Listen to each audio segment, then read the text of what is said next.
बलूचिस्तान में पाकिस्तानी सेना पर हमला, पाकिस्तानी सेना पर आत्मघाती हमला हुआ। आईडी से भरी कार से सेना की गाड़ी को टक्कर मारी। धमाके के बाद बस पर ताबड़तोड़ फायरिंग। पाकिस्तानी सेना की 8 बसों को निशाना बनाया गया। क्वेटा से ताफ्तान ये सेना का काफिला जा रहा था। हमले में कई पाकिस्तानी सैनिकों के मारे जाने की खबर। बीएलए ने पाकिस्तानी सैनिकों पर हमले की जिम्मेदारी ली। बीएलए का दावा, 90 पाकिस्तानी सैनिक मारे गए। बीते दिनों बीएलए ने यात्री ट्रेन को हाईजैक किया था और अब एक बार फिर पाकिस्तानी सेना पर यह बड़ा हमला। बीएलए ने साफ तौर पर इसकी जिम्मेदारी ली है और इससे साफ है कि पाकिस्तान की जो सेना है वो कैसे अब बीएलए के निशाने पर है। थोड़े दिन पहले, 5 दिन पहले एक ट्रेन हाईजैक की जाती है जिसमें आम लोग भी होते हैं, जिसमें तमाम बड़े अधिकारी पाकिस्तानी सेना के होते हैं। तब भी सैनिक मारे जाते हैं पाकिस्तानी सेना के।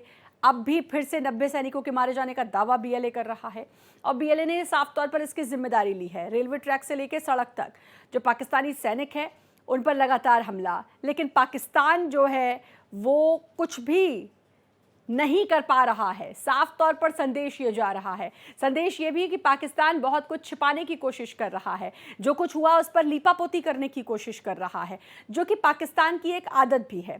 पाकिस्तान झूठ भी बोल रहा है क्योंकि बीएलए ने कहा कि 214 जो बंधक, जो हाईजैक करते समय बंधक थे, उनको मार दिया है, लेकिन पाकिस्तान ने इसके उलट कहा है।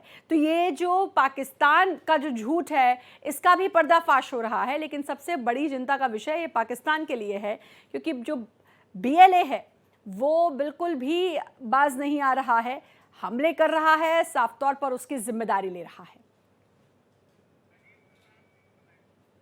अजीत प्रताप सिंह हमारे सहयोगी हमारे साथ जुड़ चुके हैं। अजीत, एक और हमला बीएलए की तरफ से और डंके की चोट पर यह हमला बीएलए करता है, उसके बाद इसकी पूरी जिम्मेदारी लेता है। यानी कि जो पाकिस्तान है वो उसको अब मान लेना चाहिए कि वो कुछ भी नहीं कर पा रही है। पाकिस्तानी सेना इस तरीके के बार बार हमले हो रहे हैं। 5 दिन पहले ट्रेन हाईजैक, अब सेना के काफिले पर हमला और पाकिस्तान के कई झूठ का पर्दाफाश भी इस बीच हुआ है। बिल्कुल, देखिए, ये सिर्फ बलूचिस्तान की ही बात नहीं बल्कि अन्य प्रांतों में भी पाकिस्तान में है, खुद मतलब सरकार की जो ऑर्गेनाइजेशंस है, जो एजेंसीज हैं, उनके ऊपर लगातार हमले हो रहे हैं। और पिछले हफ्ते हमने देखा कि जिस तरह से क्वेटा से अपहरण किया गया जाफर एक्सप्रेस का, उसमें भी बहुत लोगों की मौत हुई थी। और कल जिस तरह से सेना का काफिला जा रहा था तफ्तान की तरफ क्वेटा से, और रास्ते में एक नौशिकी इलाका पड़ता है जो कि लगभग क्वेटा से 150 किलोमीटर दूर है, वहां पर ये हमला बलूचिस्तान की लिबरेशन आर्मी की जो फिदाइन यूनिट है, मजीद ब्रिगेड, उसने आत्मघाती हमला किया। और जो काफिला था जिसमें 7 बसें बताई जा रही हैं, उसमें एक बस में जाकर एक पूरा गाड़ी जाकर उसमें भीड़ लड़ गई और फिर विस्फोट हुआ, जिससे पूरी की पूरी बस जिसमें सैनिक बैठे हुए थे वो पूरी तरह से नष्ट हो गई और बहुत सारे सैनिकों की मौत हुई।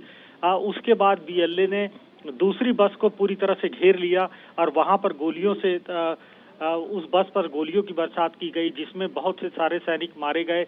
पाकिस्तान की तरफ से ये बताया जा रहा है कि लगभग 12 सैनिकों की मौत हुई है और 26 घायल हुए हैं। लेकिन बलूचिस्तान लिबरेशन आर्मी की तरफ से जो दावा किया जा रहा है कि इस हमले में कुल 90 सैनिकों की मौत हुई है। पाकिस्तानी सेना के 90 सैनिक मारे गए हैं इस हमले में। तो एक बड़ा नुकसान पाकिस्तानी सेना को, और इससे पहले भी लगभग 250 सैनिकों की मौत हुई थी जाफर एक्सप्रेस वाले हमले में। हालांकि सरकार की तरफ से जो संख्या बताई गई वो काफी कम बताई गई, लेकिन जिस तरह से क्वेटा स्टेशन पे हमने देखा कि ताबूत जिस तरह से ले जाए जा रहे थे, उसे लग रहा था कि 200 से ज्यादा सैनिकों की मौत हुई। तो कुल मिलाकर जो स्थिति है पाकिस्तान के भीतर, वो एक गृह युद्ध सी स्थिति बन गई है। और जो भी, चाहे वो बलूचिस्तान हो, चाहे वो नॉर्थ वेस्टर्न फ्रंटियर राज्य हो, या अफगानिस्तान के खिलाफ जिस तरह से हमले हो रहे हैं और अफगानिस्तान में तालिबान के साथ जिस तरह से संघर्ष चल रहा है पाकिस्तान का, पूरे इलाके में आप देखिए कि जिस तरह से स्थिति बनी हुई है उसे नियंत्रण अजीत, में। आपने तालिबान अफगानिस्तान की बात करी। कुछ साल पहले हमने देखा कि कैसे तालिबान ने अफगानिस्तान की मैं बात करूं वहां आकर पूरा कब्जा, पूरा तख्ता पलट किस तरीके से हुआ था। बड़ी चौंकाने वाली वो तस्वीरें थी। वहां से लोगों को निकाला भी जा रहा था, लोग किस तरह प्लेन पर चढ़कर आने की कोशिश कर रहे थे और फिर रास्ते में गिर जा रहे थे। ये तमाम तस्वीरें आपको बहुत बेहतर तरीके से याद होगी।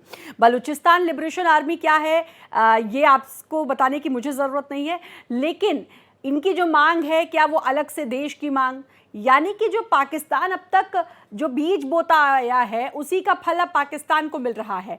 और क्या ये समझा जाए कि जैसा कि अफगानिस्तान में एक तस्वीर हमें देखने को मिली, आने वाले कुछ समय में पाकिस्तान में भी देखने को मिल सकती है? बिल्कुल श्रद्धा, यही तस्वीर दिखाई पड़ रही है। और खास करके अब पिछले 1 साल से जिस तरह से हमले हो रहे हैं, और बलूचिस्तान सबसे बड़ा प्रांत है पाकिस्तान का, और उसकी सीमाएं भी ईरान और अफगानिस्तान से लगती हैं। और ये एक ऐसा इलाका है जो काफ़ी कम आबादी रहती है, लेकिन सबसे ज़्यादा रिच एरिया है, क्योंकि जो मिनरल्स हैं, जो खनिज हैं, वो बलूचिस्तान में पाए जाते हैं। और वो खनिजों के दम पर पाकिस्तान में काफ़ी प्रॉस्पेरिटी आती है ये इसका एक्सपोर्ट करके। तो बलूचिस्तान के जो लोग हैं वो मांग करते हैं कि नहीं, हमारा मिनरल्स यहाँ से निकाल कर बेचा जा रहा है और हमारा विकास नहीं हो रहा है। और इसी के चलते बगावत शुरू हुई और फिर बलूचिस्तान लिबरेशन आर्मी खड़ी की गई, जो कि पाकिस्तान ने जिसे आतंकी संगठन घोषित किया हुआ है। अमेरिका ने भी उसे आतंकी संगठन घोषित किया हुआ है। और बलूचिस्तान, ये बलोच आर्मी, ये काफ़ी खतरनाक ग्रुप है, क्योंकि इसको काफ़ी हथियार इसके आधुनिक है। और जिस तरह से हमले किए जाते हैं, अजीत समझ में ही आ रही है कि पाकिस्तानी जहां पर आतंकवादियों को पनाह दी जाती है, जहां से आतंकवादी बनकर निकलते हैं, अगर वहीं पर उन्हीं सैनिकों पर, क्योंकि पाकिस्तान में तो सेना का राज चलता है और सेना कितने अपना मन मुताबिक चलती है ये हमें बताने की ज़रूरत नहीं है, लेकिन अगर उन पर बलूचिस्तान का हमला, बलूचिस्तान लिबरेशन आर्मी की तरफ से हमला हो रहा है, तो ये तो बहुत अंडरस्टूड बात है कि ये जो बलूच आर्मी है ये कितनी स्ट्रांग होगी, हर तरीके के हथियार से लेस।